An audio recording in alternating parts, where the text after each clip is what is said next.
Assalamualaikum warahmatullahi wabarakatuh. Waalaikumsalam warahmatullahi wabarakatuh. Alhamdulillahirabbil alamin. Wassalatu wassalamu ala asyrofil anbiya'i wal mursalin. Alhamdulillah, panjatkan puji syukur kepada Allah Subhanahu wa taala. Alhamdulillah kita semua pada hari ini yang cuaca sejuk di mana-mana. Hari ini katanya akan ada salju datang di wilayah Midwest. Ya, kita selalu diberikan kesehatan, makan, sabaran, dan selalu dalam keimanan yang tinggi, insyaallah. Amin ya rabbal alamin. Insyaallah pada pagi hari ini kita akan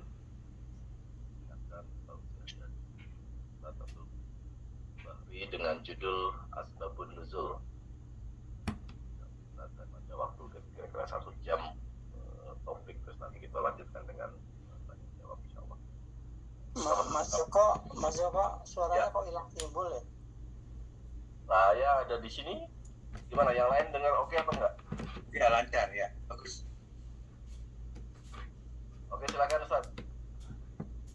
Terima kasih. Bismillahirrahmanirrahim. Assalamualaikum warahmatullahi wabarakatuh. Waalaikumsalam warahmatullahi wabarakatuh. Alhamdulillah. Asyhadu an la ilaha illallah wa asyhadu anna Muhammadan abduhu wa rasuluh. Allahumma shalli wa sallim wa barik ala sayyidina Muhammad wa ala alihi washabbihi ajmain. Allahumma 'allimna ma yanfa'una wanfa'na bima 'allamtana wa zidna ilman ya rabbal alamin. Bapak terhormat, terima kasih atas waktu diberikan.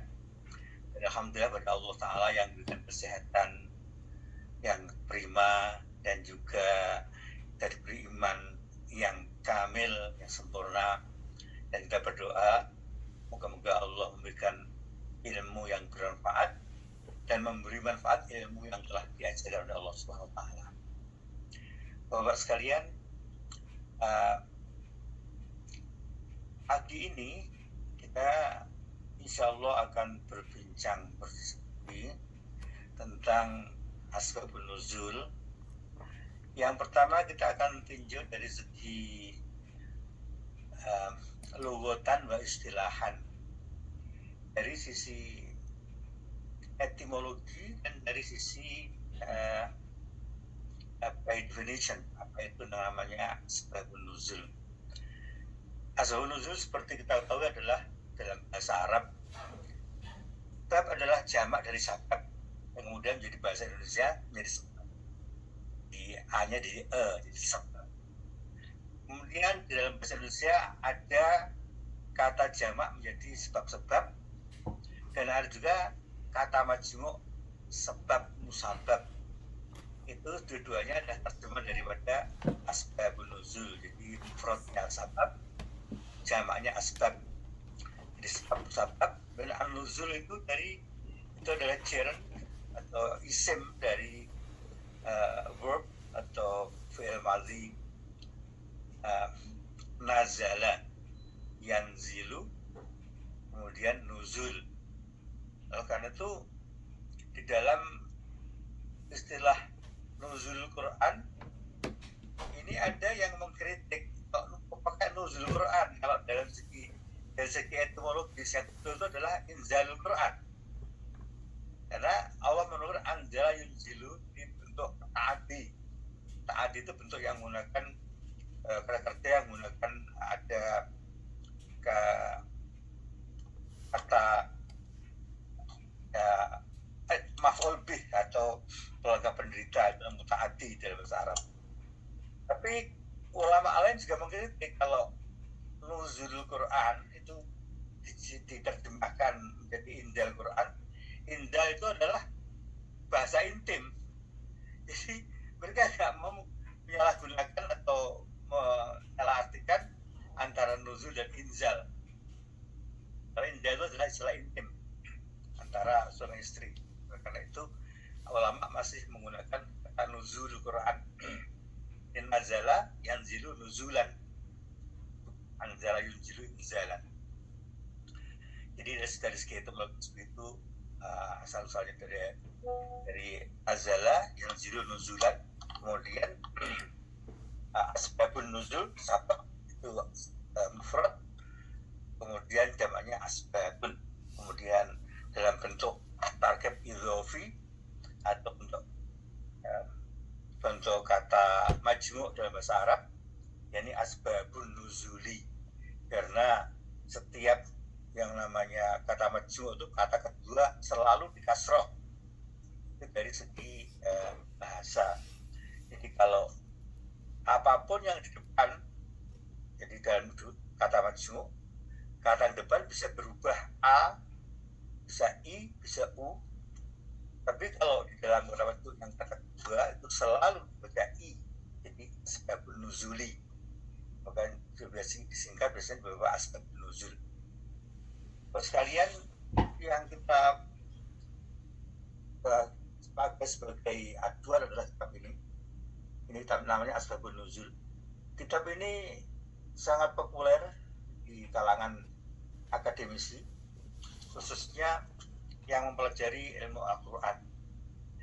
Sekarang oleh Abil Hasan Ali bin Ahmad Al-Wahidi An-Naisaburi. Dia salah satu ulama salaf. Beliau wafat pada tahun 468 Hijriah. Jadi sudah wafat lebih dari 900 tahun yang lalu. Dan ini adalah dari salah satu rahmat Allah, karena Allah sabda, "Inna nahnu nazzalna dzikra wa inna lahu lahafizun." Kami menurut Al-Quran dan kami yang menjaganya. Sehingga kitab-kitab yang berkaitan dengan Quran pun, kitab klasik itu sekarang masih banyak beredar di Indonesia. Dan alhamdulillah saya ketemu toko terbesar di Cleveland, saya dapat buku ini beberapa tahun yang lalu, dan alhamdulillah masih kita baca terus.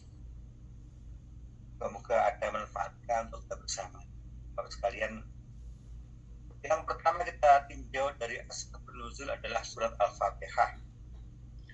Karena surat ini adalah salah satu pokok yang utama di dalam sholat. La sholata illa bi Fatihatil kitab, dalam hadis. Sholat itu tidak akan sah kalau tidak baca Ummul Kitab atau Al-Fatihah.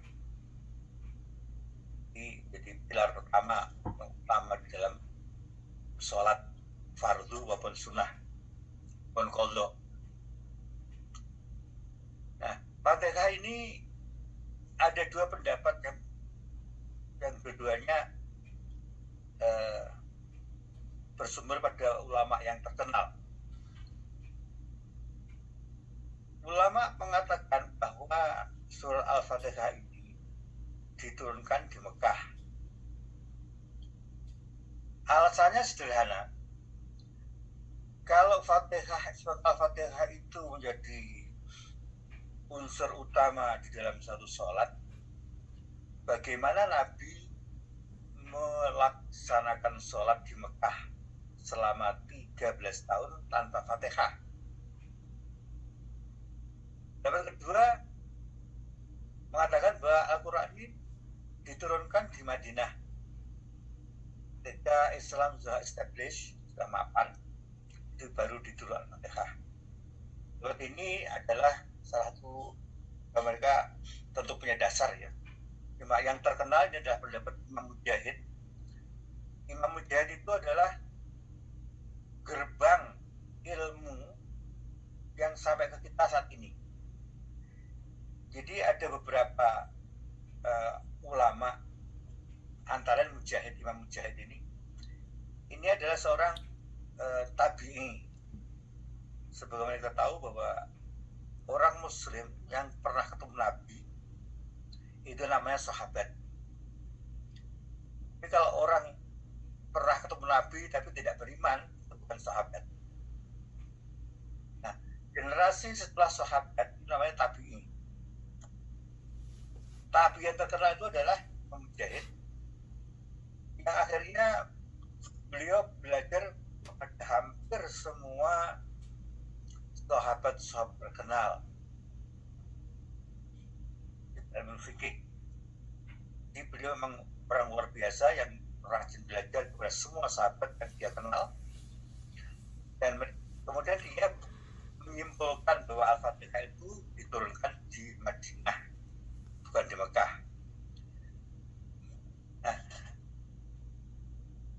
bagian ulama lagi mengatakan bahwa Al-Fatihah itu diturunkan 2 kali. Yang pertama di Mekah, karena tidak mungkin Nabi sholat tanpa Fatihah selama 13 tahun di Mekah. Meskipun kadang-kadang sholatnya sembunyi-sembunyi.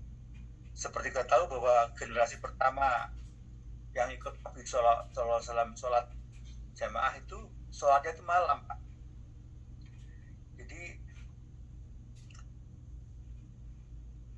aku mu'adzina min sulusali lail barisrahu. Jadi sholat itu sholat malam karena masih sifatnya rahasia, tidak dimusuhi oleh orang kafir Mekah. Maka sholatnya itu setengah malam hampir sampai pagi. Itu betapa beratnya sholat itu. Tapi sahabat menunggu Nabi di masjid untuk sholat malam. Itu sholat fardu, sebelum 5 waktu diwajibkan. Itu sudah ada sholat wajib, itu adanya tengah malam. Generasi kita ini generasi yang paling enak, paling nikmat, karena sholatnya 5 waktu, dan sholat kita tidak ada yang mengejar-ejar, tidak ada yang melarang, tapi yang menghambat sholatnya adalah kita sendiri. Jadi zaman Nabi orang pada setengah takut sholat karena Allah memerintahkan sholatnya malam saja, dan biasa dan sehari siang hari. Jadi untuk Al-Fatihah ini ada 3 pendapat. Yang pertama, Al-Quran diturunkan di. Yang kedua, pendapat Al-Quran diturunkan di Madinah. Yang ketiga adalah diturunkan di Mekah dan Madinah. Itu adalah yang pertama tentang asbab nuzul. Kemudian kita melompat ke surat Az-Zumar. Ini yang banyak kita bahas atau dibahas oleh para ulama. Karena ayat ini adalah memberi harapan besar sekali. Kembali kepada pokok asbab nuzul adalah artinya sebab musabab turunnya Al-Quran. Kalau Al-Fatihah itu sebab musababnya adalah sebagai yang utama dari sholat, syarat utama sholat. Kemudian ada beberapa ayat di dalam surah Az-Zumar ini yang menjadi berita gembira bagi kita semuanya, juga para sahabat pada saat itu. Kisahnya dimulai dari zaman Rasulullah, di mana masa transisi dari zaman jahiliyah, orang menyembah berhala, kemudian juga ada berhala macam-macam, ada yang berhala dari batu, ada berhala dari emas, dari dan seterusnya. Bagaimana mereka mengupakan atau menyebutkan berhala itu. Ada juga berhala dari makanan. Jadi mereka bawa makanan, bawa ke kemudian sembah. Setelah lapar mereka ya, dimakan itu, Tuhannya itu makan. Jadi waktu mereka masih seperti itu. Nah, di dalam masa transisi seperti itu, kemudian mereka sadar setelah Rasulullah berdakwah, yang namanya Allah itu dalam takullahu kufuwan ahad, tidak serupa dengan apapun juga. Nah, kelompok masyarakat yang pernah mengalami penyembahan berhala kemudian beriman itu akhirnya setelah imannya kuat dan yakin bahwa Allah itu satu, Allah esa pencipta alam semesta ini, kemudian menghadap Nabi, ya Rasulullah, ini kenapa nih dulu kenapa saya melakukan seperti itu, padahal itu adalah syirik. Bagaimana iman kami, sedangkan itu adalah dosa yang besar sekali buat kami. Kemudian juga waktu itu saya cuma ikut-ikutan, ikut keluarga, ikut tradisi, dan akhirnya tradisi itu saya tularkan kepada keluarga. Kemudian kami keluarga gimana ya? Kemudian Nabi juga tidak langsung menjawab karena ini urusannya urusan tauhid, bukan urusan fikih atau urusan keputusan Nabi. Jadi Nabi bisa memberikan keputusan kalau itu adalah urusan di luar tauhid. Jadi Nabi pun punya batasan. Itu ada beberapa ayat lagi nanti yang kita akan bahas. Kalau urusan tauhid, Nabi sangat tegas. Kalau belum ada ayat, Nabi tidak berani menjawab. Sebab itu adalah bukan wewenang Nabi. Wewenang Nabi hanya menyampaikan apa yang Allah wahyukan. Oleh karena itu diminta atau supaya menunggu sebentar atau bagaimana, karena masih dalam proses. Seperti kita tahu, waktu itu Al-Quran belum seluruhnya diturunkan. Jadi baru beberapa ayat, beberapa surah ketika berada di Mekah selama 13 tahun. Kemudian Jibril datang membawa ayat yang di dalam Az-Zumar ayat 53 itu berbunyi, A'udzubillahi minasyaitonirrajim. Qul ya ibadiyalladzina asrafu ala anfusihim la taqnatu min rahmatillah. Kemudian ada sambungannya juga, innallaha yaghfiru dzunuba jami'a. Wahai hambaku yang telah terlanjur melakukan hal-hal yang di luar batas, artinya dia sudah melanggar tauhid pada saat belum tahu, dilakukan pada diri sendiri, sehingga mereka benar-benar telah melakukan satu hal yang salah secara tauhid. Wahai hamba-hambaku yang terlanjur melakukan kesalahan, la taqnatu, jangan engkau sekali-kali berputus asa, mir rahmatillah, dari rahmat Allah. Rahmat Allah itu adalah ampunan, maghfirah. Masih dipandu Nabi, dipandu oleh wahyu, jadi mereka sangat beruntung langsung dikoreksi keimanannya. Kita sekarang tidak ada ruang lagi untuk diskusi mengenai tauhid. Sama sekali kita tertutup ruang untuk diskusi tauhid. Allah satu, Rasulullah Muhammad SAW adalah Nabi terakhir. Dan tauhid yang utama sudah selesai. Tidak ada kesalahan di dalam Al-Quran. Tidak perlu Al-Quran dihapus sekian ratus ayat dan seterusnya. Yang saya pernah bikin videonya itu ada seseorang yang dulu ustaz, kemudian sekarang murtad. Dia sekarang menjadi gelandangan di New York. Itu saya buat videonya, dan na'udzubillah, moga-moga tidak menular kepada kita dan keluarga kita semuanya. Amin ya rabbal alamin.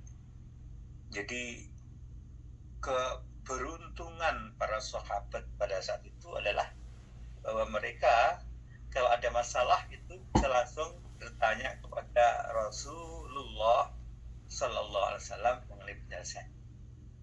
Ini adalah salah satu keuntungan mereka pada saat Al-Quran itu belum seluruhnya diturunkan. Jadi di dalam surah Az-Zumar ayat 63 itu kita diberi wahyu oleh Allah Nabi Muhammad Sallallahu Alaihi Wasallam untuk kita semua, bahwa pada saat kita melakukan kesalahan masih diberi ruang untuk bertaubat. Jadi dalam hadis lain itu disebutkan bahwa pintu taubat masih terbuka, padahal hanya dengan satu batasan, malam yuhurhir. Dalam kitab Riyadhus Shalihin, kitab Imam Nawawi yang menyarikan dan mensarikan beberapa kitab hadis terkenal. Jadi di Amerika Utara ini kitab yang rutin dibaca setelah sholat. Itu namanya kitab Riyadhus Shalihin. Itu rutin dibaca di mana-mana. Nah, itu adalah ringkasan dari beberapa belas kitab atau beberapa minimal 6 kitab di Sahih Muslim, Sahih Bukhari, kemudian Sunan Dawud, Tirmidzi, dan Sunan Ibnu Majah. Itu kitab namanya Riyadhus Shalihin. Dari situ ada batasan taubat malam yughorhir. Apa itu yughorhir? Yughorhir itu adalah ketika nyawa itu sudah sampai di tenggorokan. Artinya sudah mau lepas, baru sadar dia salah, itu sudah ditolak oleh Allah. Tidak bisa. Bagaimana di dalam surat Yunus ketika Fir'aun, naudzubillah, Fir'aun sudah diingatkan, Fir'aun adalah satu-satunya makhluk di bumi ini yang diingatkan Allah lebih dari 3 kali. Umat sebelumnya seperti umatnya Nabi Lut itu cuma diingatkan 1 kali, nggak mendengar, habis. Kemudian umatnya Nabi Soleh diingatkan sekali, cuma diberi waktu 3 hari untuk bertobat. Dia malah menantang, mana Soleh kalau memang itu ada balasan dari Tuhan, mana datang. Dia tunggu aja 3 hari kalau mau bertobat. Ada kalanya sebelum zaman Fir'aun itu adalah langsung diazab saat itu juga. Ada saatnya diazab tapi ditunggu tobatnya 3 hari. Ketika tidak mau tobat, habis. Sekarang kamu tuh habis, musnah. Nah, Fir'aun adalah satu-satunya makhluk di bumi ini yang diingatkan Allah sebanyak bukan 3 kali, bukan 4 kali, bukan 5 kali, bukan 7 kali, tapi 9 kali. Fitisi ayatin la Fir'aun. Nanti ketika sudah sampai hatta idza hadara gharaku qala inni tubtul ana wa ana minal muslimin. Amantu bima amat bi Banu Israil. Itu ucapan Fir'aun ketika saat terakhir sudah yughorhir, jadi nyawanya udah sampai copot sampai di tenggorokan. Dia baru sadar dia bahwa api muda itu benar.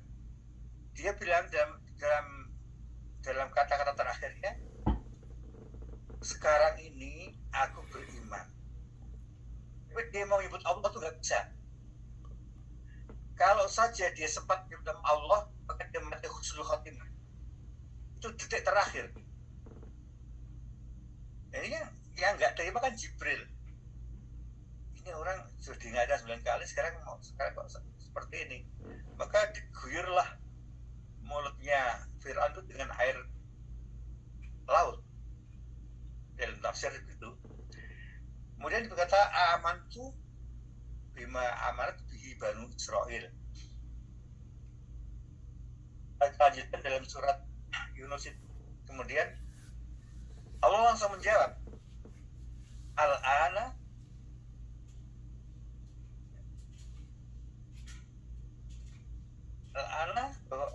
selanjutnya adalah hari ini nunajjika bibadanika. Baik Fir'aun, engkau saya selamatkan, cuma badanmu saja, jasadmu saja saya selamatkan. Artinya imannya tidak diterima. Jadi Allah menjawab langsung di dalam surat Yunus, al-yawma nunajjika bibadanika, hari ini, detik ini aku selamatkan engkau Fir'aun, tapi hanya tubuhmu. Akhirnya dia tenggelam, dan akhirnya bisa diselamatkan oleh pasukan yang masih hidup, dibawa ke darat dan dimumikan sampai sekarang masih ada. Kenapa Allah menyelamatkan jasad Fir'aun?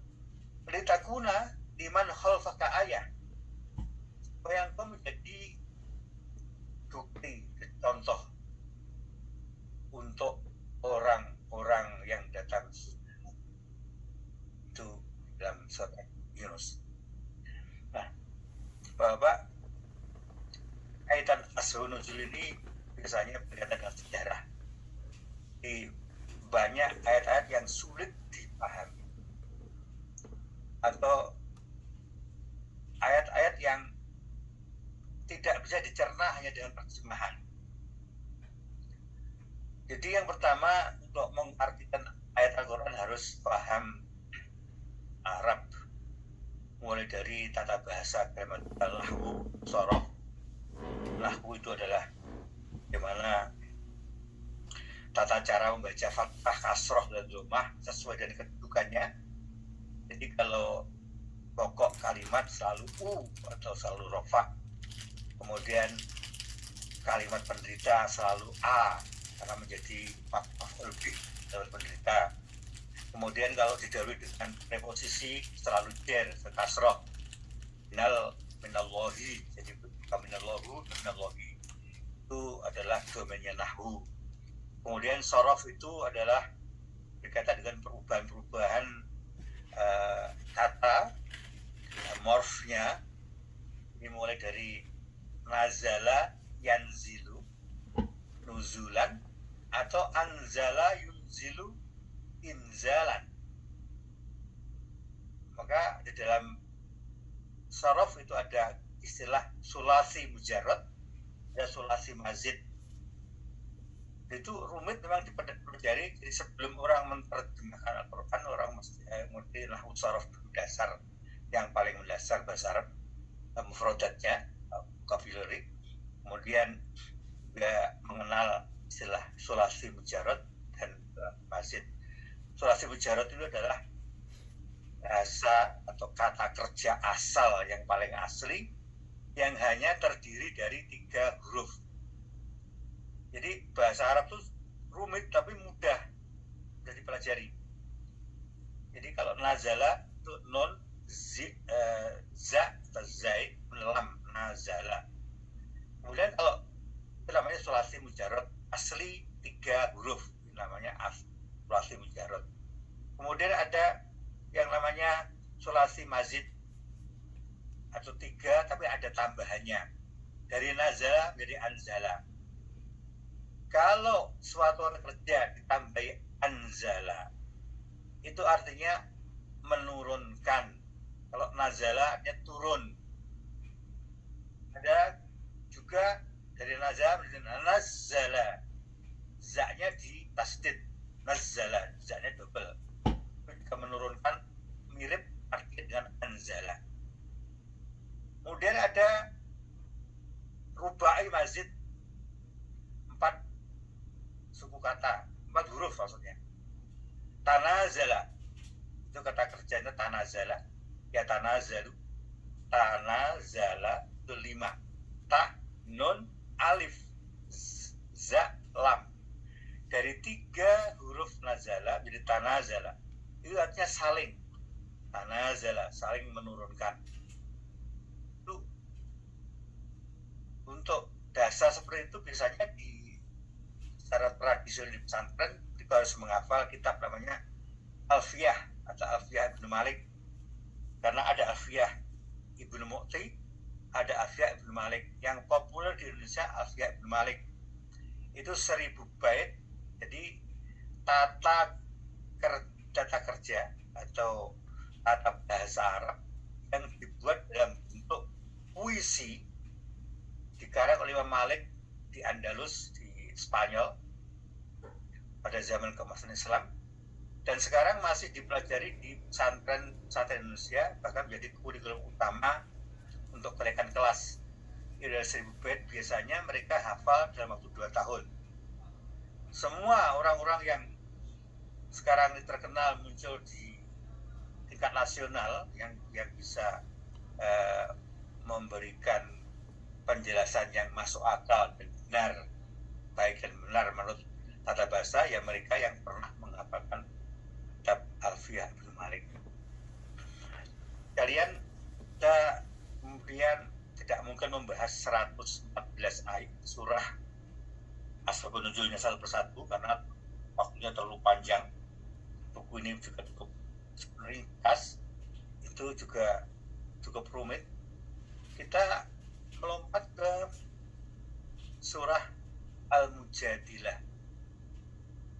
Nah, Al-Mujadilah ini dari segi bahasa dari sulasi mazid, dari asli kan jadalah. Jadalah itu artinya berdebat. Kalau jadalah, jimnya ada alif dipanjang dari sulasi mazid dari 3 huruf jadalah, jim dalam, jadi jim alif dalam jadalah, artinya saling berbantah. Kalau yang berbantah itu adalah wanita, itu diberi taknis atau tanda wanita. Jadilah. Kemudian kalau itu pelaku, itu mujadil, orang yang berdebat. Kalau wanita jadi mujadilah. Oleh karena itu kalau ada yang menamakan ayat surat ini mujadalah, itu adalah kurang tepat, karena ini adalah isim fa'il atau bentuk dari jadalah, yujadilu, mujadalatan, wa mujadilun, wa mujadirun, mujadilatun. Jadi yang betul bunyinya surah adalah surah Al-Mujadilah. Jadi kata mujadilah diberi al-ta'rif, bagi ma'rifat dari nakirah. Mujadilah, orang yang berbantah-bantah atau membantah Nabi. Jadi klasik Bapak, laki-laki itu kalau sudah punya mau dengan istrinya itu biasanya setengah-setengah ngotot ya. Di mana itu rumusan ya. Biasanya secara grafik laki-laki itu grafiknya naik secara cepat, turunnya juga cepat. Tapi wanita naiknya pelan, turunnya juga pelan. Nah, Khawlah binti Sa'labah ini wanita yang sangat cantik. Kalau nggak cantik nggak diceritakan di sini. Khawlah binti Sa'labah ini orang yang cantik sekali. Dan dia baru saja suci dari periodenya bulanan. Kemudian dia sholat, mandi sholat. Ketika suaminya Aus bin Somit ini pulang lihat istrinya sujud, itu langsung begitulah. Namanya juga laki-laki, makanannya kan kambing, jadi ya bukan menjual kayak kita, jadi wattnya tinggi si Aus bin Somit ini. Langsung bilang, Khawlah, mari kita. Bilang, dia nggak mau, si Khawlah. Saya sudah seminggu nggak sholat, saya ngomong biar saya selesaikan dulu lah, jangan marah sih Aus bin Somit ini. Kalau begitu biasa, kalau laki-laki nggak sampai begitu, jadi keras, jadi kasar. Kalau begitu, kamu itu seperti punggungmu itu seperti punggung ibuku. Ini adalah kata kinayah. Kinayah itu adalah pasmen atau parabel, kata tidak langsung. Kalau seseorang itu diserupakan dengan ibunya, artinya sudah tidak sah lagi diajak tidur. Dengan kata lain dicerai. Tapi bahasanya begitu. Zahruk kadzahri umi, kata Aus bin Somit. Punggungmu itu mirip punggung ibuku. Marah si Khawlah. Bagaimana bisa seperti itu? Waktu saya masih muda dan cantik, kamu tergila-gila dengan saya. Sekarang anak saya sudah banyak, saya sudah tua, kamu enak saja mau melepaskan saya. Bagaimana respon anak? Marah. Kemudian saya nggak terima hukum ini. Ini hukum nggak bisa. Dia mengadu ke Nabi. Hebatnya. Ketika Khawlah binti Sa'labah ini mengadu Nabi, Aisyah istri Nabi itu ada di situ. Ada. Tetapi hebatnya apa? Aisyah tidak bisa mendengar apa yang dibicarakan Nabi dan Khawlah binti Sa'labah. Jadi betul-betul Allah menjaga rahasia itu hanya antara Nabi dan Khawlah binti Sa'labah. Nabi dengan sangat menyesal mengatakan, Kaulah, begitulah hukum yang masih berlaku sampai saat ini. Jadi kalau suamimu mengatakan demikian, ya apa boleh buat, kamu dan cerai. Gak bisa Nabi. Saya tidak terima hukum ini. Ini tidak adil. Jadi Kaulah ini satu-satunya wanita yang berani mendebat Nabi. Tidak ada wanita lain yang seberani Kaulah ini. Nabi, saya tidak terima. Coba lihat, saya ini sekarang sudah tua. Kandungan saya, masa muda saya, dihabiskan oleh suami saya. Sekarang enak saja dia mencarikan saya mau cari istri yang baru. Ini tidak adil hukum ini. Nabi menjawab dengan tenang dan dengan santai, dengan sesuai dengan Nabi yang pengasih. Bil mu'minin raufur rahim dalam surat Taubah ayat terakhir. Laqad ja'akum rasulun min anfusikum azizun 'alaihi ma 'anittum harisun 'alaikum bil mu'minina raufur rahim. Nabi itu sifatnya sangat pelas asih umatnya. Gini sahabat, saya belum dapat wahyu, jadi saya tidak bisa memutuskan. Walau kau pulang dulu ke rumah. Barangkali nanti akan ada wahyu. Malam itu juga Sa'labah munajat pada Allah, salat 2 rakaat. Setelah sholat dia berdoa dengan bahasa cara sendiri. Ya Allah, tolong kasih tahu nabimu ini untuk mengubah hukum. Saya tidak terima hukum seperti ini. Itu zaman jahiliyah. Cari hukum yang lebih bagus. Engkau maha kuasa. Tolong wahyukan pada nabimu untuk mengubah hukum saya. Biar hukum zihar, itu namanya zihar, cerai dari cerai itu hukum zihar. Agar hukum zihar itu diganti. Itu langsung. Saat itu juga Allah mengutus Jibril turun dari Muhammad SAW. Malam itu juga. Itu demikian dahsyatnya kalau orang sholat tahajud malam. Minta Allah turun langsung dijawab. Contoh yang jelas dalam sejarah, yang jelas Rasulullah sangat terkenal. Kemudian turunlah ayat Bismillahirrahmanirrahim.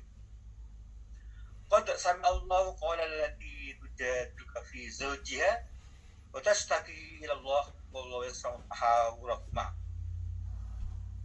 Allah telah mendengarkan perbantahanmu, diskusimu tentang seorang suami, yaitu Aus bin Somit, yang dibantah oleh Khawlah bin Sa'labah. Allah mendengar. Wallahu yasma'u tahawurakuma. Allah telah mendengar apa yang engkau perbincangkan. Dan seterusnya. Kemudian sampai innal ladzina yuzahiruna min nisa'ihim ma hunna ummahatihim. Ini kata kuncinya di sini. Kalau orang mengatakan atau seorang suami mengatakan, oh istriku, punggungmu itu seperti punggung ibuku, dikembalikan oleh Allah pada zat asalnya. Mahunna ummahatikum. Istri-istrimu itu kan bukan ibumu. Secara biologis kan bukan ibumu. Artinya apa? Tidak bisa hukum zihar jam jahiliyah itu otomatis menjadi kata kunci perceraian. Jadi itu dicabut oleh Allah hukum itu.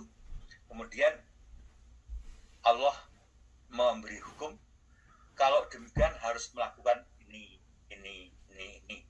Berpuasa atau sebutkan supaya tidak.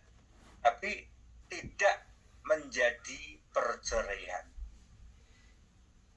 Nah, begitu ayat ini turun, Nabi suruh seorang sahabat, coba panggil Sa'labah, si Khawlah bin Sa'labah sekarang juga. Sa'labah masih agak ngantuk pagi-pagi. Semua kan tutup sholat malam, tutup tengah 2 loh. Kemudian datang Sa'labah pagi ke rumah Nabi. Ya, labbaika wa sa'daika ya Rasulullah. Labbaika wa sa'daika. Ya Rasulullah, saya datang memenuhi panggilanmu. Ada apa pagi seperti ini? Sa'labah, beruntunglah engkau. Allah tadi malam itu menurunkan ayat Qad sami'allahu qawla allati tujadiluka fi zawjiha Allah dan seterusnya. Langsung nangis tuh Siti Haulah. Tapi yang tahu bahwa saya sholat semalam mengadu ini hanya saya sama Allah. Kok engkau tahu Nabi? Berarti engkau benar-benar Nabi akhir zaman.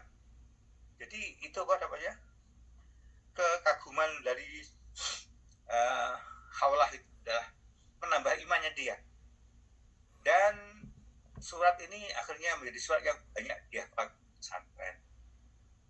Nah, samping sejarahnya yang dahsyat, juga menjadi contoh bagaimana asbabun nuzul itu bahaya yang sangat diperlukan untuk mendalami makna daripada suatu ayat Al-Quran. Dan itu masih banyak sekali, dan beruntunglah mereka yang pernah belajar asbabun nuzul ataupun mereka yang pernah mendengarkan asbabun nuzul. Jadi ini menjadi tambahan pengetahuan mereka semuanya. Bapak yang kami hormati, untuk sementara di sini dulu. Nanti ada beberapa pertanyaan dan terbuka pertanyaan sampai kira-kira jam 9 ya. Jam 9 kira-kira nanti kita selesai. Moga-moga ada manfaatnya. Kalau ada salah saya. Kalau ada yang benar dari Allah SWT, saya berusaha mengikuti alur di dalam kitab Asbabun Nuzul oleh Al-Wahidi An-Nasiburi yang wafat 900 tahun yang lalu, menjadi kitab klasik yang banyak dipakai di dunia perguruan tinggi khususnya yang belajar mengenai tafsir Al-Quran. Demikian saya berikan waktu dengan sirian terima kasih dan juga terima kasih kepada Bapak-Bapak. Mengikuti kepada moderator. Alhamdulillahirrahmanirrahim. Silakan Pak moderator. Terima kasih Ustaz Fahri atas ini. Memang tentunya kita kadang-kadang juga kalau membaca Quran terus lihat dari terjemahannya gitu kan, ini kenapa kok bisa diturunkan seperti ini gitu ya. Memang ya referensinya kadang-kadang ya cari-cari ya gitu. Apa alasannya, ternyata memang ada kitabnya dipersiapkan. Kalau kita lanjutkan nih dengan sesi tanya jawab, atau ada yang mau menambahkan juga silakan. Mau di absen satu-satu atau mau langsung aja? Kayaknya Mas Joni udah siap nih mau tanya. Urah. Silakan Mas Joni kalau mau nambahkan atau mau tanya. Pak Ustadz, itu kalau yang ayat tadi Pak, yang apa? Gimana bunyi tadi yang ma umihi. Mahun ummahatihim. Itu nahu sorongnya gimana Pak? Kayaknya seperti karena ummahati itu kan jadi bukan Bapak aja lah nerangin, saya tertarik aja Pak. Ya, ma itu ini ada ma nafiyah, karena ada ma itu ada ma mausuliyah, ada ma nafiyah. Ma nafiyah saja tidak. Kalau mau mausuliyahnya yang mana, di mana, yang tersebut, dasar itu nama mausuliyah, ma mausuliyah. Jadi ada kalanya ma itu adalah bisa netral, artinya tidak mempengaruhi suatu kata kerja atau kata benda, itu netral namanya. Tapi ada kalanya ma kata kerja negatif itu yang menegatifkan suatu kata kerja atau kata benda, itu ada kalanya mengubah bunyi dari rofa menjadi nasab,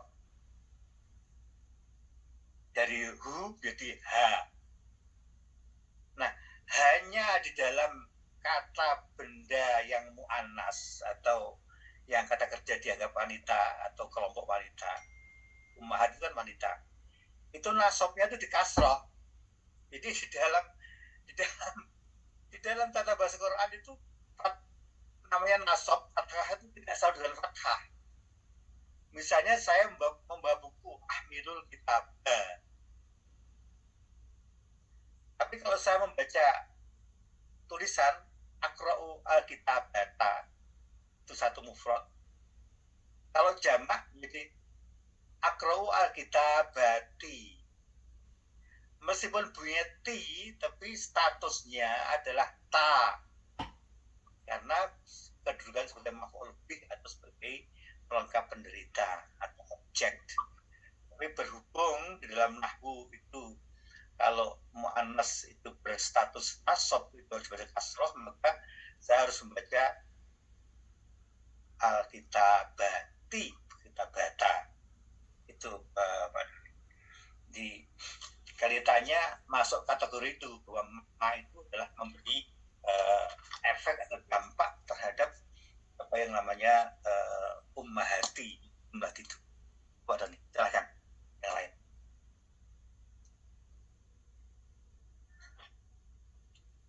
Gimana Mas Doni? Ya, aku jelas. Yes. Oke, silakan yang dari Kanada, Mas Agung.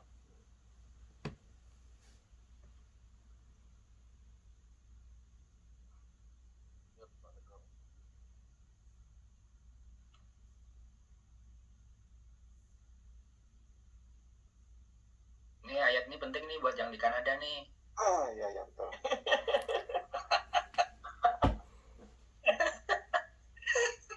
Ini Ustaz. Yang sedang bermujadalah.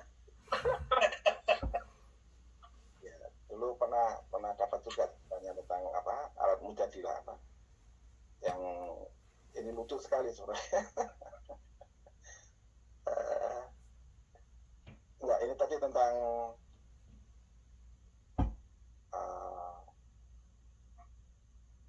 jamak. Ini kan jamak yang ummahati atau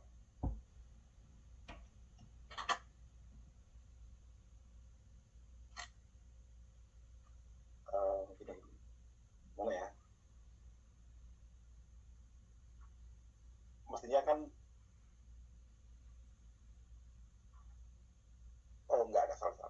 Maf'ulun bih tadi, maf'ulun bih meskipun artinya kan dinasab, mansubun. Tapi karena jamaknya mu'annas salim, maka dia mansubun bil kasroti. Ya. Gitu, Ustaz. Betul sekali. Betul. Masya Allah ya ada mansubun bil kasrah itu terus jamak mu'annas salim. Sedikit saya terangkan jamak mu'annas salim sama mudzakkar salim. Ada juga jamak itu ada 3 macam dalam Al-Quran, dalam bahasa Arab. Yang pertama jamak mudzakkar salim. Mudzakkar salim artinya tanpa celah. Jadi kalau fa'ilun pelaku, kalau pelakunya banyak jadi fa'iluna, selalu berakhir dengan wawu dan nun.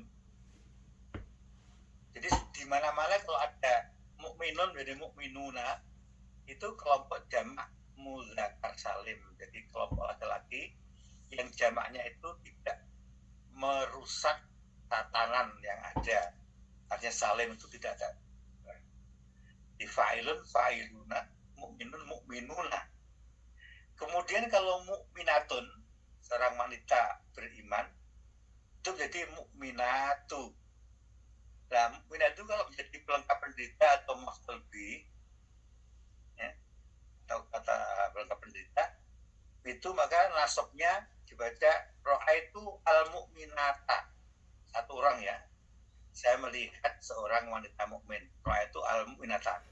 Kayak cantik, biasanya juga tertarik. Itu ra'aitu al-mu'minata, fathah. Kalau banyak wanita, ra'aitu al-mu'minati. Itu juga jamak mu'annas salim. Artinya setiap jamak dari kelompok wanita itu selalu berakhir dengan alif dan ta di mana-mana. Seluruh Al-Quran itu jamak namanya mu'annas salim, selalu berakhir dengan alif dan ta. Jadi mujadilah itu satu orang, mujadilat itu banyak orang berdebat. Dan mukminun seorang mukmin, banyak mukmin mukminuna. Jadi kalau muzakkar salim selalu berakhir dengan mau dan nun. Bahasa Arab tuh mudah Pak dipelajarinya. Aturannya banyak, tapi mudah sekali mengingatnya. Seperti orang belajar sepeda itu kan, sekali kita tahu, itu seumur hidup gak akan lupa Pak, belajar naik sepeda. Itu udah 20 tahun, 30 tahun belajar sepeda, nanti kalau udah lama nggak naik sepeda, bisa lagi Pak, akan jatuh. Itu seperti itu bahasa Arab kira-kira. Jadi saya belajar itu udah 50 tahun yang lalu, alhamdulillah masih ingat. Kemudian yang Pak Agus ya dari Kanada itu rupanya juga paham mengenai bahasa Arab. Kemudian ada satu Pak, ini yang buku ini adalah khusus Pak, namanya I'rabul Quran. Jadi ini tata cara membaca Al-Quran yang benar dan diterangkan kerumitan-kerumitan di dalam baca Al-Quran. Ini ada 2 jilid Pak, masing-masing 300 halaman, jadi 600 halaman lumayan lah untuk membaca ini mengenai kerumitan membaca Al-Quran. Kami diterangkan semua dengan jelas. Ya cuma 600 halaman dibacakan 2 minggu selesai lah Pak, cuma 2 minggu aja kita selesai. Nah kemudian jamak yang ketiga di dalam bahasa Arab namanya jamak muntahal jumu atau sigot muntahal jumu. Itu tidak beraturan Pak. Jadi sihat muntahal jumu ada 3, mu'anats salim, muzakkar salim, dan muntahal jumu. Silakan Pak kalau mau ada tambahan yang lain, masih ada waktu, silakan. Itu jamak yang ketiga, jamak karena sering ditaksir jadi jamak taksir ya Ustadz ya? Ya, jamak taksir ya. Ini namanya sebutnya muntahal jumu, taksir ya. Sering ditaksir-taksir itu. Nggak ada hukumnya, nggak ada rumusnya. Itu maksudnya. Akarpe dewe. Jamak sakarpe dewe. Terima kasih Pak Agus. Buat teman-teman yang tertarik, habis jam 9 nanti ada I'rabul Quran oleh Ustadz di Indonesia. Ustadz Taukis no. Nah, ini kita jawab. Itu kita 600 halaman. 600 halaman terus 2 minggu selesai nggak Pak bacanya Pak?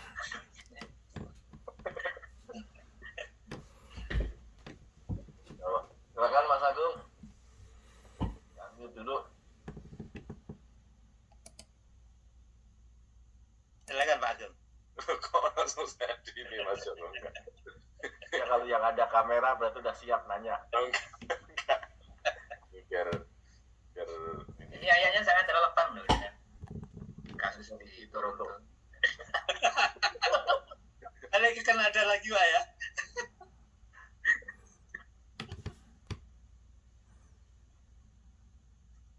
Tadi saya masih nggak dong itu karena Kayaknya Mas Agung mau japri ya ini. caranya lagi kayak ini. Itu apa tadi yang hukum dirubah tadi apa Ustaz? Yang terus langsung dikabulkan itu ya. Tadi Hukum zihar namanya. Zihar itu dikata zahrun itu punggung. Zahr itu punggung. Jadi itu bahasa tersirat, bahasa halus. Kalau seorang wanita dianggap punggungnya sama dengan ibu, artinya wanita itu sudah tidak bisa ditiduri atau bisa diajak hukum berhubungan sebagaimana lelaki tidak baik, tidak boleh, haram berhubungan dengan ibunya. Maka itu bahasa jahiliyah namanya hukum zihar. Hukum itu berlaku selama musim jahiliyah. Sejak Nabi belum lahir, itu hukum zihar itu berlaku. Jadi kalau ada orang mengatakan begitu artinya dicerai secara nggak langsung, tidak seperti langsung kamu enggak. Jadi kayaknya kamu deh punggungnya sama seperti itu biasa laki-laki gitu tuh. Biasa itu liku-liku laki-laki itu caranya begitu. Tapi hukum itu dihapus ketika Nabi sudah berada sudah menjadi Nabi, sudah menerima wahyu, dan ada kasus khusus Khawlah binti Sa'labah yang mendapat kasus berat dan besar dengan suaminya Aus bin Sumit. Itu yang namanya hukum zihar. Jadi zuhara itu ada zuhara muncul atau jelas. Tapi zuhara juga berarti belakang. Kalau ya zahron itu artinya punggung dan punggung sini. Kemudian zihar itu adalah jeren daripada zuhara. Lapannya dari zihar. Zuhara yazharu ziharon. Itu sudah domainnya ilmu sorof, perubahan kata-kata dari kata kerja, past tense, present tense, kemudian gerund, verb, dan seterusnya. Itu ada buku kecil Pak, ada sekitar hanya 40 halaman. Itu namanya buku tasrif, buku sorof. Itu kalau di pesantren itu nggak akan kelas kalau nggak apa itu kitab itu Pak. Tidak ada perubahan daripada fa'ala yaf'alu, ada af'ala yufilu, ada fa'ala yufa'ilu, ada tafa'ala, ada tafa'alu. Itu harus hafal. Kira 40 halaman Pak. Itu nggak akan naik kelas kalau hafal itu. Oh, itu Mas Doni udah ngelontok itu. Satu halaman aja selesai. Alhamdulillah kalau gitu, alhamdulillah. Udah masih proses. sudah ngelontok keluar kepala itu. Alhamdulillah. Saya mohon maaf Pak Ustaz. Katanya kalau ungkapan lain seperti misalnya menyuruh istri pulang itu juga nggak boleh Pak ya? Pulang ke rumah. Udah kategorinya udah talak 1 katanya. Enggak. Pulang ke rumah orang tua. Pulang ke rumah siapa? Iya.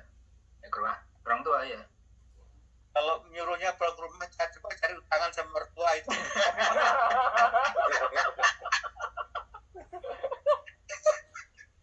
Itu boleh kan? Itu bahkan harus itu. Tergantung ya Pak ya. Kadang disuruh pulangnya untuk apa ya? Don ya. Jadi dalam fikih itu ada 2 hukum Pak. Kalau di dalam hati niatnya pulang ke rumah itu aku terikan itu tak 1. Jadi hati-hati di dalam mengucapkan pada istri. Tapi kalau pulang ke rumah, ya sekarang mau tugas luar kota atau saya lagi mau umroh di rumah sendirian, daripada kadang nggak ada tempat ngobrol nanti suntuk, ya udahlah kembali ke orang tuamu, itu nggak apa-apa.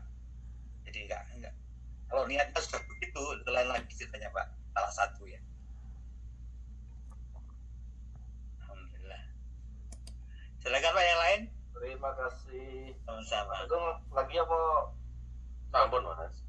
Mon, oke. Cak Kuntim. Ini saya download Riyadhus Shalihin, kok panjang banget ya?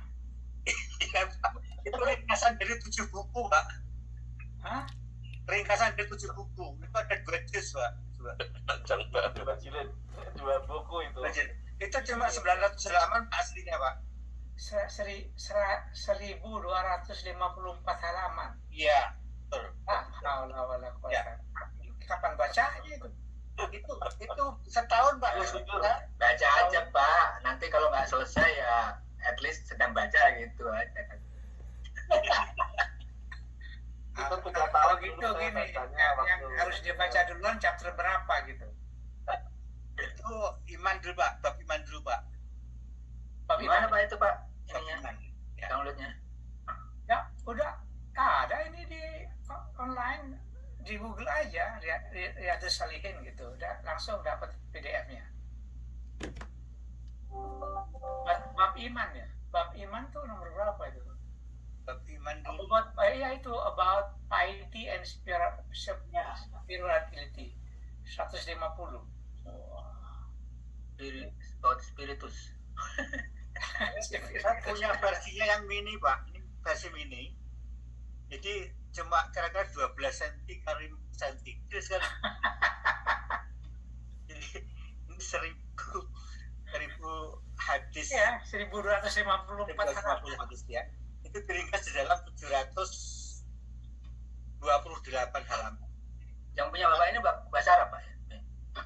Iya Pak, kebetulan masih bahasa Arab, jadi masih aslinya, jadi nggak ada terjemahnya. Aslinya hanya 328 halaman, ini dalam bentuk mini, jadi 12 cm kali 4 cm kira-kira. Ini kecil Mini sekali. itu ya. Saku ya. Ya kira-kira kalau dibaca kita tiap hari baca bisa sebulan. Tapi kalau dibaca setiap sholat biasanya setahun selesai Pak. Insya Allah. Dimasukin di ini aja Zakui, di apa iPhone, terus nanti suruh baca, jadi kitanya cuma dengerin aja. Nah itu kan bisa dibuat cepet. Insya Allah. Iya deh, saya itu aja. Alhamdulillah Pak, makasih Mas, alhamdulillah ya. Alhamdulillah bisa download. Yang bagus, alhamdulillah, moga-moga berkah Pak. Moga Berkah, insya Allah berkah. Ya. Kebanyakan yang mau dipelajari nih otaknya sudah sempit nih. Memori kita tuh luar biasa Pak. Expand kalau itu sih pasti. Bisa 10 terabyte kata ahli. Cuma kita belum menggunakannya Pak. 10 terabyte kira-kira memori kita ini. Namanya Kita, neuroplasticity itu. kita ini kan banyak baca, banyak lupa. Kalau nggak baca kan nggak ada dulu kata Pak. Nah, kalau nggak mau lupa, jangan baca. Jangan baca. Ya, aman. Aman. Oke, Mas Tri, silakan Mas Tri. Ya, terima kasih Mas Joko. Pak Ustadz, saya ada pertanyaan tentang itu ya, ayat yang terakhir diturunkan itu ayat apa ya? Kalau ayat yang pertama diturunkan kita tahu, tapi yang terakhir diturunkan sama historisnya itu seperti apa Pak Ustadz? Terima kasih. Terima kasih Pak Tri. Ayat yang terakhir diturunkan ini ada 3 pendapat. Ya, masing-masing punya alasan yang kuat, masing-masing punya pendengaran, dan mereka saksi gitu. Jadi sahabat ini berbeda-beda. Yang terakhir ada yang mengatakan ayat yang diturunkan di Arafah ketika Haji Wada, yaitu ayat Al-Yawma akmaltu lakum dinakum wa atmamtu alaikum ni'mati wa raditu lakumul Islam madina. Muhammad, hari ini aku sempurnakan agamamu dan aku ridhoi Islam sebagai agama. Dari makna ini, sahabat yang mendengar saat itu ya Haji Wada itu menarik kesimpulan. Nabi tidak pernah mengatakan ini ayat terakhir tuh atau kedua ketiga, nggak pernah Nabi.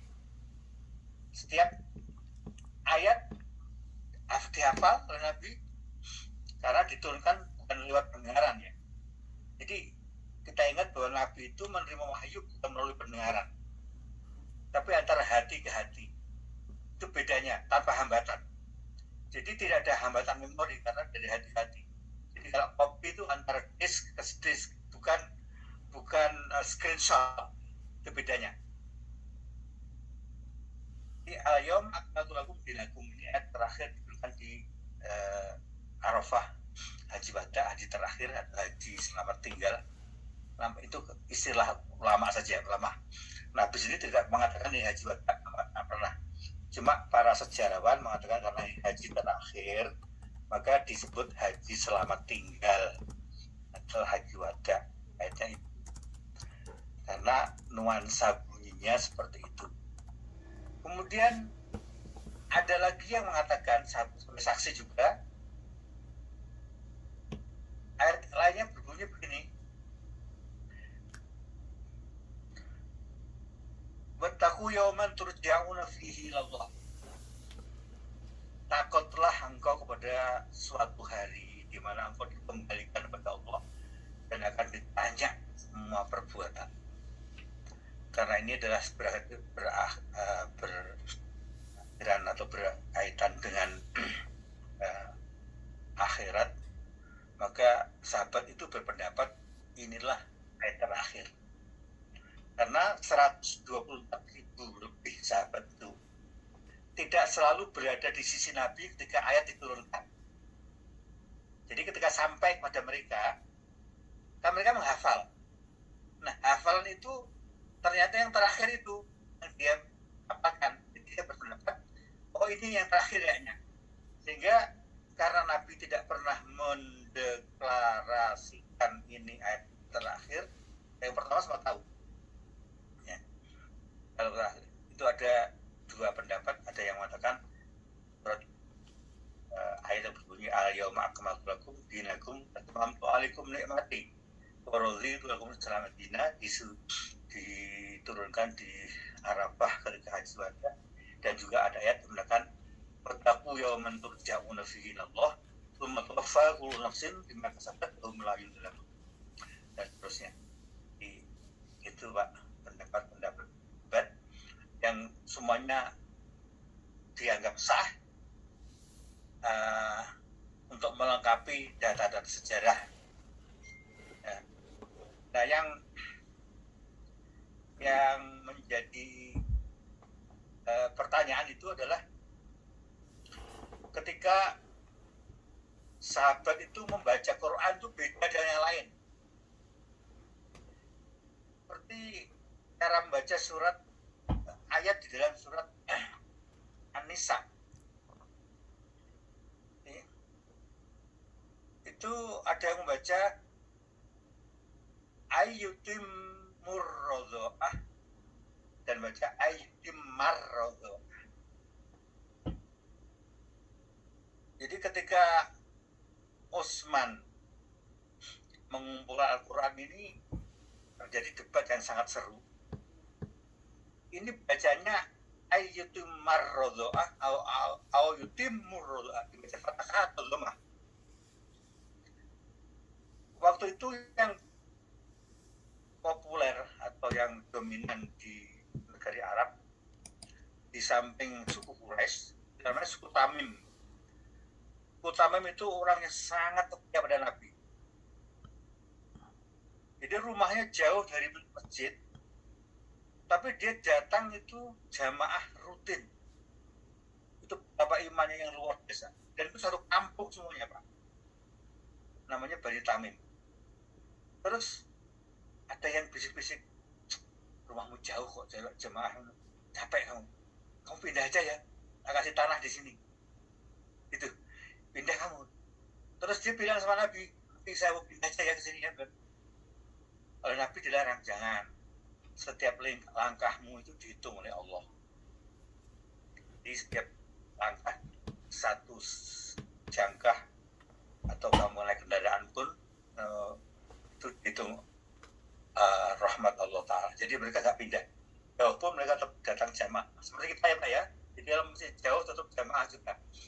Persis seperti kita. Jadi kita ini masuk kelompok Bani Tamim yang rajin berjamaah ke beberapa masjid. Itu.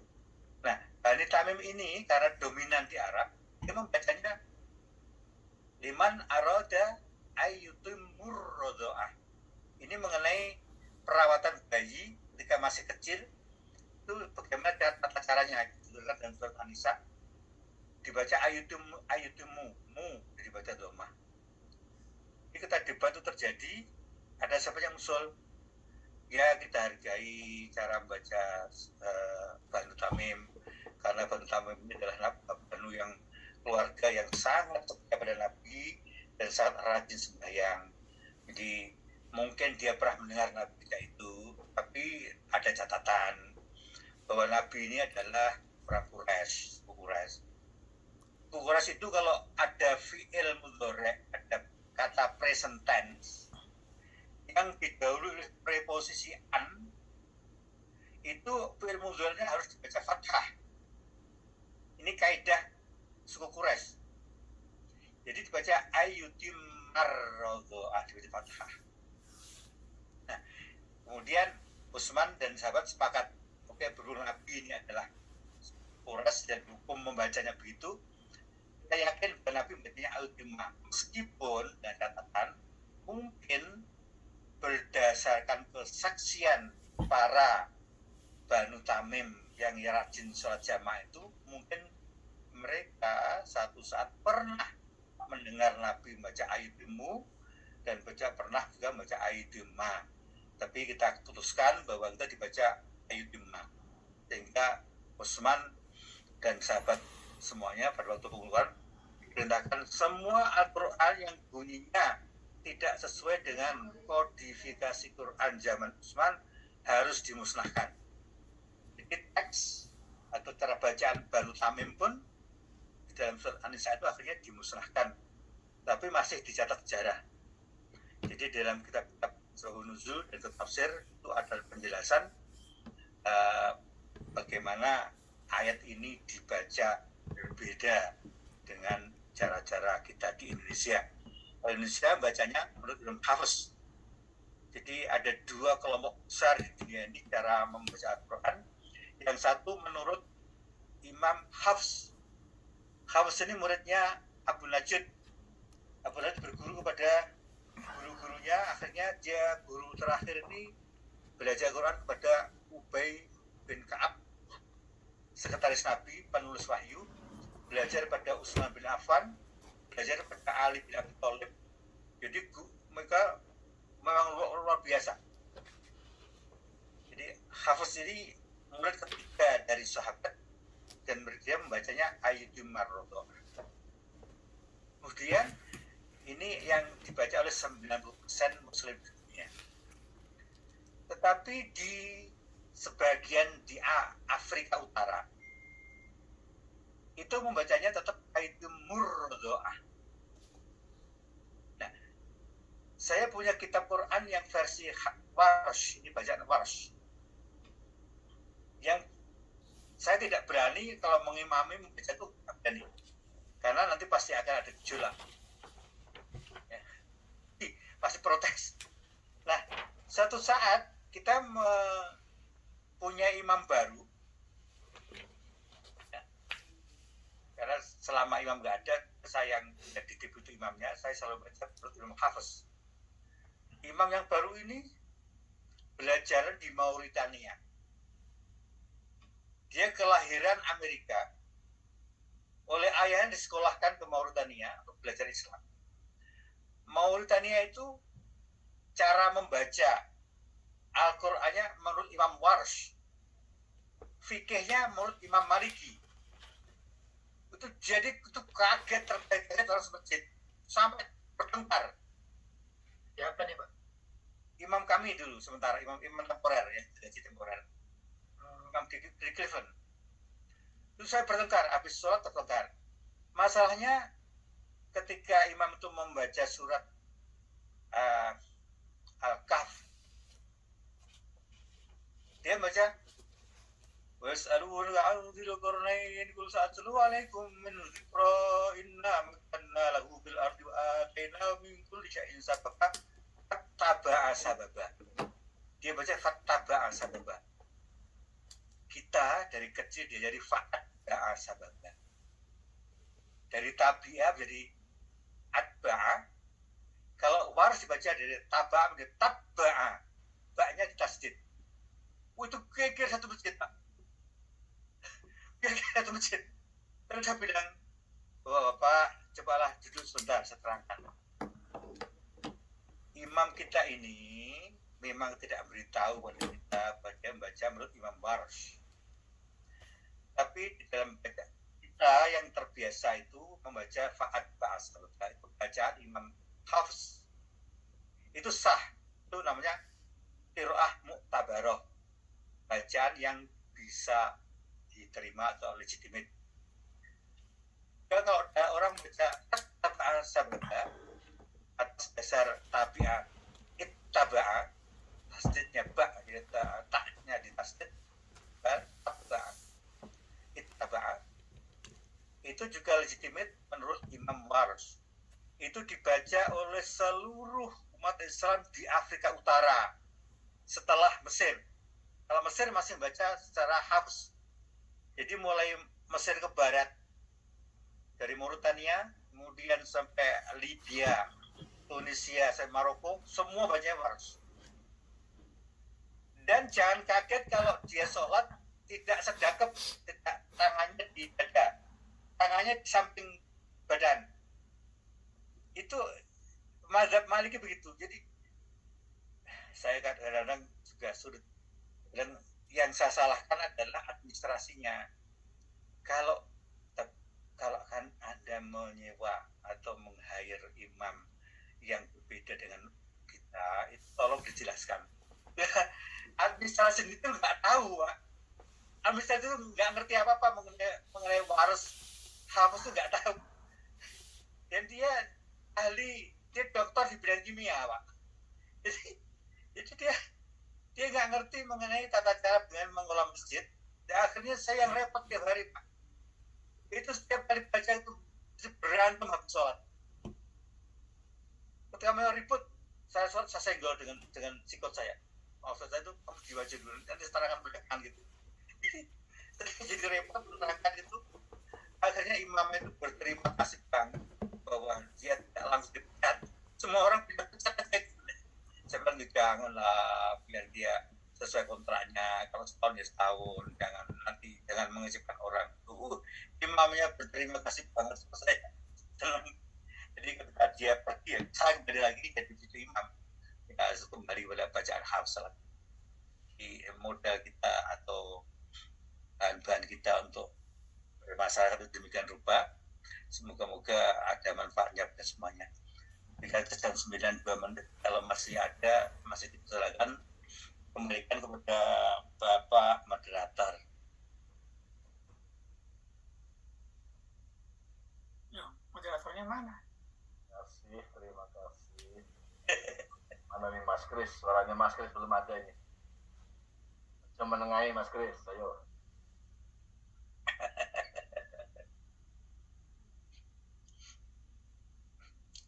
Ini ada Pak Siki. Mas Kris, mute Mas Kris. Oke, kopi ya Mas Kris. Sementara Mas Kris, Mas Nur.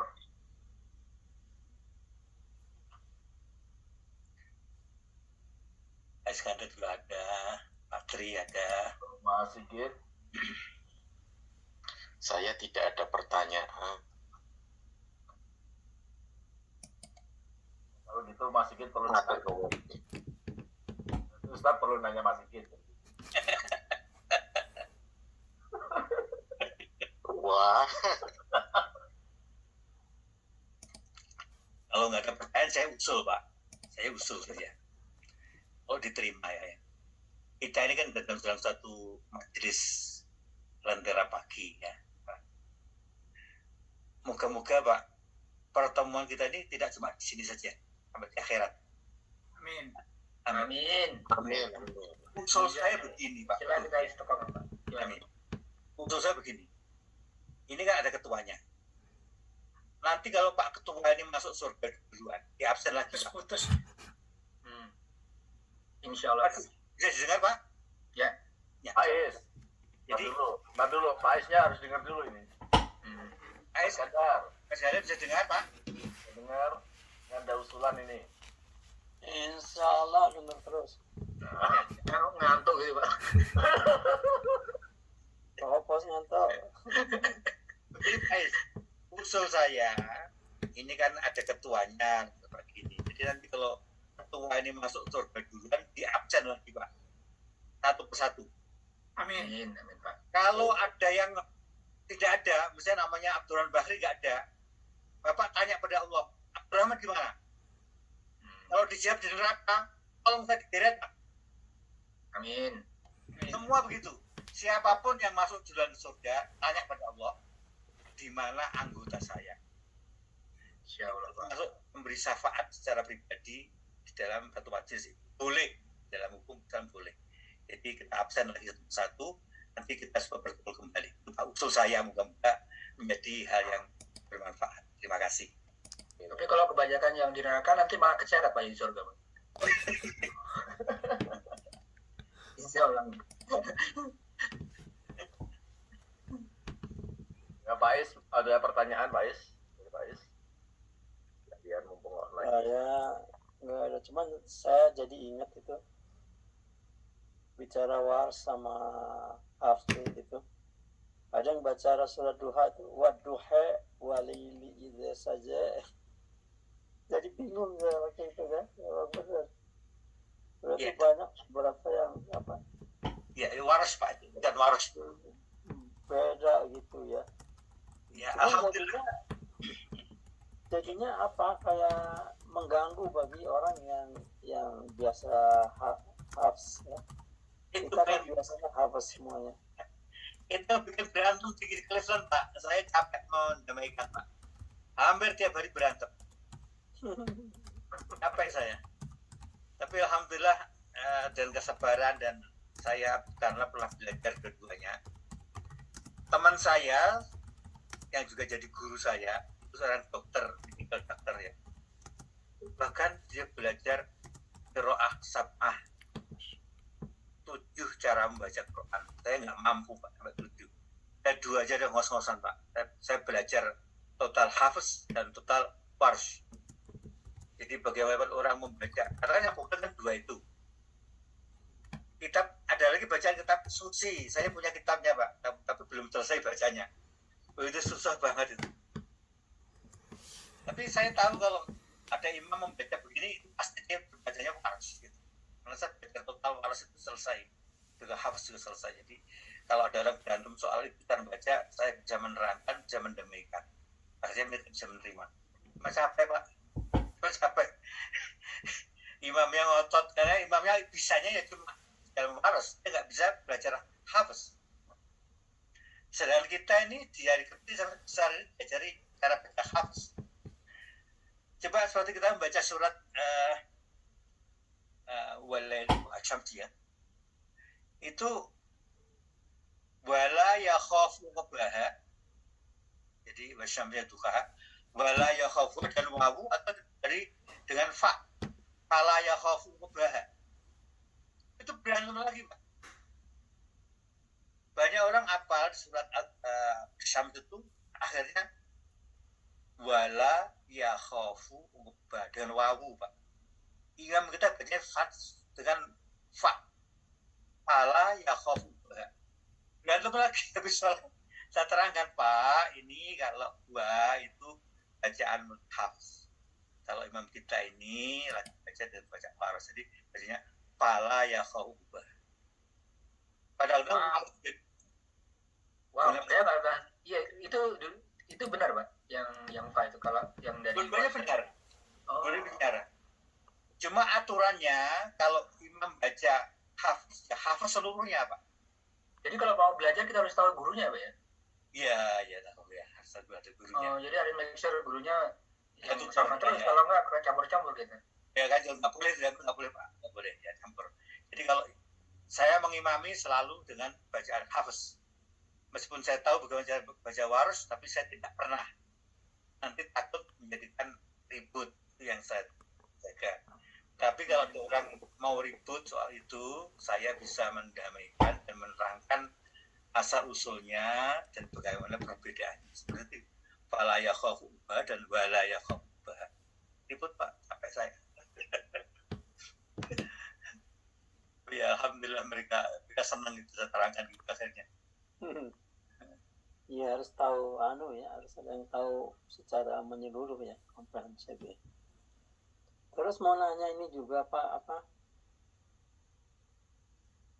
ayat-ayat itu banyak yang diturunkan karena ada asbabun nuzulnya. Itu kira-kira banyak nggak ayat, berapa persen lah dari Al-Quran itu yang ada asbabun nuzulnya itu. Jadi karena dengan asbabun nuzul itu kan bisa kita pelajari ya, kenapa ini ayat turun, yaitu konteksnya dengan zaman sekarang bagaimana gitu kan. Itu kira-kira berapa banyak itu, Pak, yang ada asbabun nuzulnya ayat Quran itu, Pak? Berapa persen lah gitu dari seluruh Al-Quran? Imam An-Nasaiburi ini di dalam kitabnya Asbabun Nuzul itu hanya menuliskannya di dalam 280 halaman. Jadi kita bisa, itu sudah yang paling inti, Pak ya, inti 280 halaman. Itu dari Fatihah sampai An-Nas. Jadi yang tidak masyhur, tidak terkenal asbabun nuzulnya itu oleh Imam Nasaiburi tidak ditulis. Meskipun dia tahu, jadi tidak mau menimbulkan kontroversi. Jadi oleh karena itu kitab asbabun nuzul An-Nasaiburi ini ini menjadi kitab paling populer karena dasar yang paling mendasar dari seluruh kitab Asbabun Nuzul. Nah, kalau Pak Iskandar mau lebih extended, itu bisa membaca kitabnya yang namanya kitab At-Tabari. Imam Tabari ini dari Andalus, Pak, dari Spanyol. Di zaman keemasan Islam, orang Islam di sana. Ini kitab paling dahsyat, nggak banyak, Pak, cuma 26 jilid. Itu kalau mau tahu total keseluruhan detail asbabun nuzulnya sama pendapat-pendapat sahabat tentang ayat itu, baca kitab namanya kitab Tafsir At-Tabari, itu cuma 26 jilid. Kira-kira ada ya cuma 11 sampai 12 halaman kira-kira. Itu bisa di-download, sekarang sudah sampai itu oleh seorang disedekahkan, Pak. Jadi di copy dengan dalam bentuk PDF, kemudian diunggah di internet, bisa di-download, namanya kitab At-Tabari, kitab Tafsir Tabari.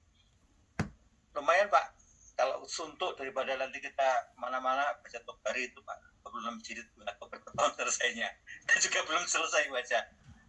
Itu bahasa Arab, Pak, ya? Enggak, Pak, bahasa Jawa kuno, Pak. Oh, Jawa kuno. Tentunya karena dia orang Arab di bahasa Arab klasik, Pak, karena itu masuk bukan tafsir modern, jadi bahasanya bahasa klasik, tafsir At-Tabari itu.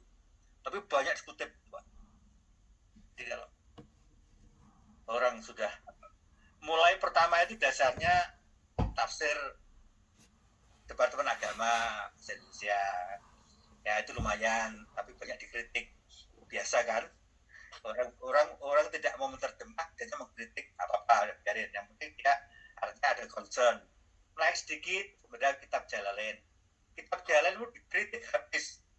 Masa belajar kitab Jalalain itu di mana? Naik lagi kitab As-Sawi. As-Sawi itu 6 jilid, itu perpanjang dari kitab Jalalain. Kemudian naik lagi Ibnu Katsir.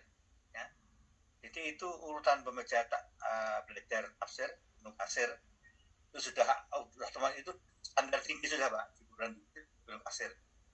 Kemudian kalau sudah mentok semua belajar, baru naik kitab At-Tabari itu tadi, Pak. Ya yang agak sederhana di atasnya tafsir Ibnu Katsir itu Al-Maraghi. Dulu saya tahun 71 pernah belajar sedikit tafsir Al-Maraghi dan menjadi bagian dari skripsi sedikit itu Al-Maraghi. Nah itu juga kitabnya bagus, sederhana menyuraikannya, mudah dipahami. Tapi kalau Ibnu Katsir memang agak sedikit rumit, apalagi Tabari. Tapi paling tidak moga-moga generasi berikutnya sudah muncul seperti Gus Bahak, Haji Baldil Salim itu yang mengusir banyak kitab. Ya saya cuma punya kitabnya, tapi tidak sampai selesai. Itu jadi sedikit. Ya moga-moga ada manfaatnya. Itu, Pak. Paling tidak minimum 7 buku ya, Pak, ya? Departemen Agama Jalalain, As-Sawi, Ibnu Katsir, At-Tabari, Al-Maraghi, ya, baru At-Tabari.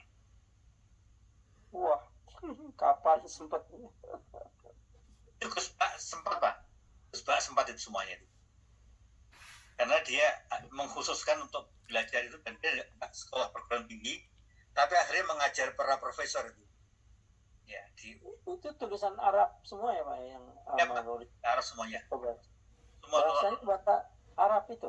Arab semua ya. Arab semua. Nggak, ilmunya belum cukup, Pak. yang belajar dari kecil mulai nahwu sorof, ya nahwu sorof, kemudian balaghah dan bayan ma'ani, itu termasuk harusnya dikuasai oleh seorang yang belajar Quran. Jadi nahwu sorof, bayan ma'ani, badi', itu paling mendasar. Kemudian asbab nuzul 6. Jadi syarat orang menjadi mufasir itu tahu nahwu, sorof, bayan, ma'ani, badi' 5. Yang keenam adalah asbab nuzul. Kemudian yang 7 adalah ahkamul Quran, ayatul ahkam. Ayatul ahkam itu ayat-ayat berada hukum, ada 500 lebih, harus apal semuanya. Perlu apal semuanya. Jadi minimal ada 7 syarat untuk orang bisa dianggap legitimate mentafsirkan Al-Quran. Itu Pak. Kan banyak menafsirkan duit yang banyak tafsirnya. Kalau orang dulu ya jual pulau aja Pak. Jual pulau. Banyak pulau Indonesia ditawarkan di internet kan Pak. Nah, jadi kalau pepatah sekali dayung 2 pulau terlampaui, sekali untung 3 pulau terbeli. Patah baru di Indonesia Pak. Kalau takutnya nanti dapat di pulau ya saya diundang Pak ya. Jadi sebenarnya ada pertanyaan tentang ini Pak, tapi minggu depan aja mungkin karena udah waktu Pak, mengenai ayat-ayat yang di apa tuh Pak namanya istilahnya dibatalkan, istilahnya apa ya Pak? Mansuh, nasah mansuh gitu Pak. Oh iya. Ya minggu depan aja Pak, panjang nih. Berarti saya masih tidak boleh. Iya.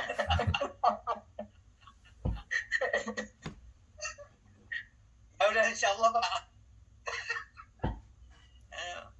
Cuma 280 halaman Pak, 2 minggu selesai bacanya Pak. Apa Pak? Itu yang terkecil. Nuzul ini al-akhir tidak ini Pak. Ya ini. Nanti kalau ditambah Iraqul Quran ada 600 halaman lagi. Kemudian kalau ditambah dengan Riyadhus Shalihin ini ya 1200 halaman ya terjemah. Aslinya cuma 800 sekian Pak, enggak apa-apa.